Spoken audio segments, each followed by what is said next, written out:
Tyler Perry, that absolute menace to film society, he's at it again. So I just saw the 688 in theaters. Let's talk about it. This is his third 2024 film, I believe his overall fifth project this year. His other two movies, Mea Culpa, which is on Netflix, and then Divorced in Black. I did reviews on both of those. This movie right here, the 688, has a limited theater run starting this weekend, and then will drop on Netflix on the 20th. Lucky for me, I was able to catch this in theaters. I'm not good at watching new streaming movies at home, so if there's an opportunity for me to see it in theaters, I'm going to take that opportunity. Starring Kerry Washington, written, directed, and produced by Tyler Perry. Is it any good? This is a tough one. So this movie is about the 688, a unit that was deployed to Europe, the only all-black female unit deployed to Europe during World War II. They were tasked with sifting through and delivering 17 million pieces of mail, and they had 6 months to do it. They did it in 90 days.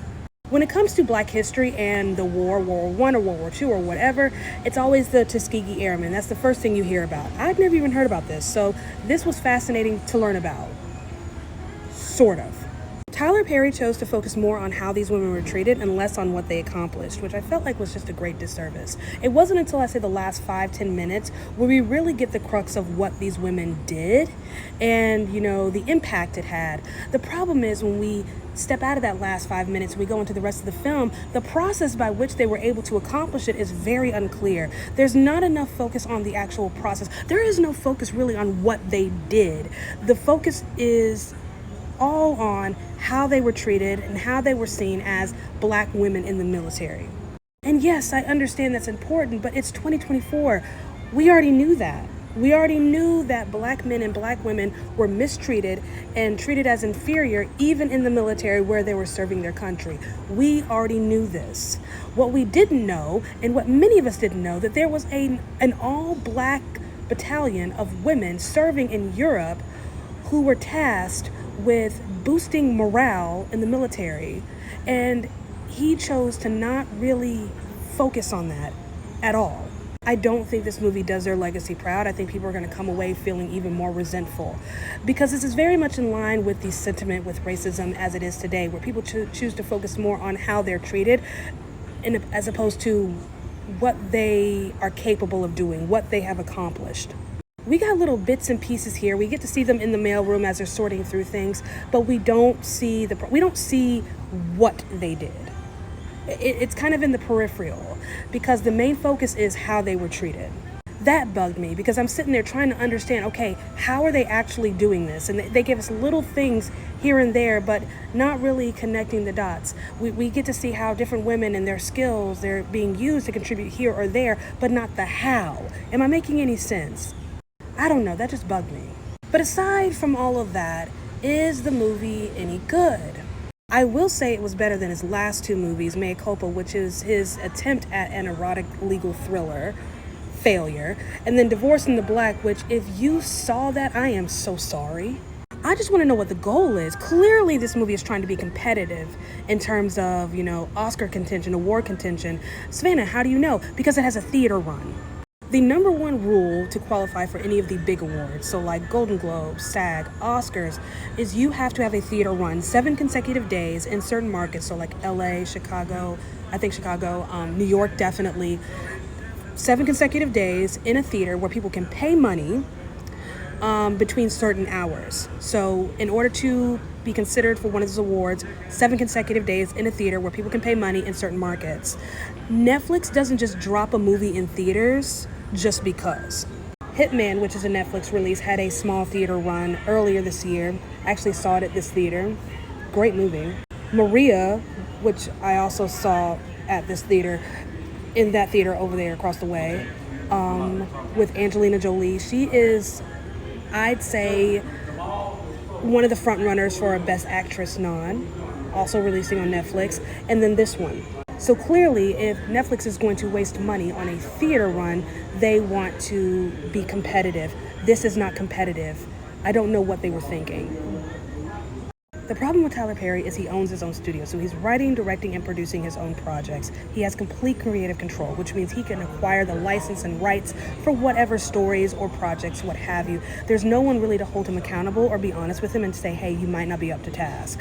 he was not up to task. This was not for him. And somebody else could have done this. You have so many black directors, black male directors who are just coming up out of nowhere, doing amazing, great things.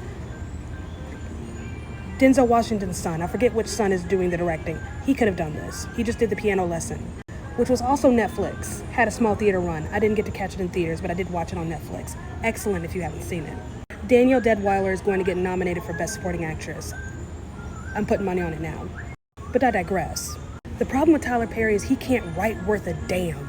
It's very clear in all his other little projects, but it's even more clear when you see stuff like this, when he's trying to be serious, because he's so inconsistent. He does somewhat okay when it's like 1 to 2 people and the dialogue is between 1 to 2 people. He gets very clunky and very clumsy when there's multiple people in the frame. He sucks at character development and just crafting characters in general. He knows how to create caricatures. He knows how to take a single personality trait and, put a head, arms, and legs on it, but creating a whole person, he sucks at it. He's never been good at it. The good people are exceptionally good and the bad people are extremely bad. He only knows how to work in those extremes. He doesn't know how to do nuance. He doesn't know what to do with the details. The different layers of a human being. He doesn't know how to write that. And my God, does the man suck at dialogue. He's a terrible director. I'm sorry. He doesn't know how to direct actors. The young lady that's in this movie, God, I forgot her name already, but she's an incredible little actress, and yet he just doesn't. She needs to find somewhere else to go. I know she's in another one of his projects, or was. Girl, get away from Tyler Perry Studios and find work elsewhere. There has to be someone who's willing to mentor you and bring you up better. There is no quality in what you're doing because their director is solo quality. And good God, Kerry Washington, she is incredibly talented. We know her, we love her. She's amazing. She was just so wooden and just boxy in this. But again, that's the director's problem because he's like, your character is gonna be like this and that's how you are all the time. And then every now and then we need you to shed a little tear. Like, he doesn't know how to create people on screen. Just character traits, little personality traits. I'm coming away from watching this wishing someone else would have tackled this subject because it's an important subject. It was fascinating to learn about, but the thing is, I learned nothing from him because everything that was important about this story was in the last 10 minutes, and then in the, hey, here's some important information, that kind of thing, here they are now, that part. But in the overall film itself, there was so much focus on how they were treated and less on what these women actually accomplish. We learn at the very end of the movie, when they're doing the text at the end, oh, they accomplished their goal in 90 days. There was nothing in this movie, nothing in the actual narrative that gave me the impression that these ladies were working at that kind of speed. He doesn't show that. It makes sense that he would neglect or dismiss the process of their work because that's how he approaches filmmaking. I mean, it's enjoyable for the most part, but like, good God, just get somebody else to do it. Even the cinematography, there were certain things that just bugged me. If you've ever been in a military cemetery, it's the most sobering thing you'll ever experience. It's just an absolute heartbreak, and he couldn't even capture that properly. Honestly, I'm surprised Netflix gave Tyler Perry the green light for this project at all.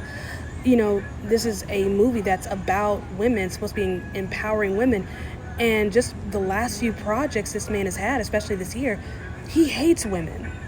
This man has been dogging and degrading women at every turn in damn near every project he's released this year. I'm surprised he said, yep, this is something I definitely want to do. Either way, 6 out of 10. Kerry Washington, she rescues and elevates this a little bit, but Tyler Perry just stinks. Like, he sucks with building a narrative. He sucks with structure, character development. Can't write to save his life. Oh gosh, do we need to put out like a help wanted sign? Is there no one else available?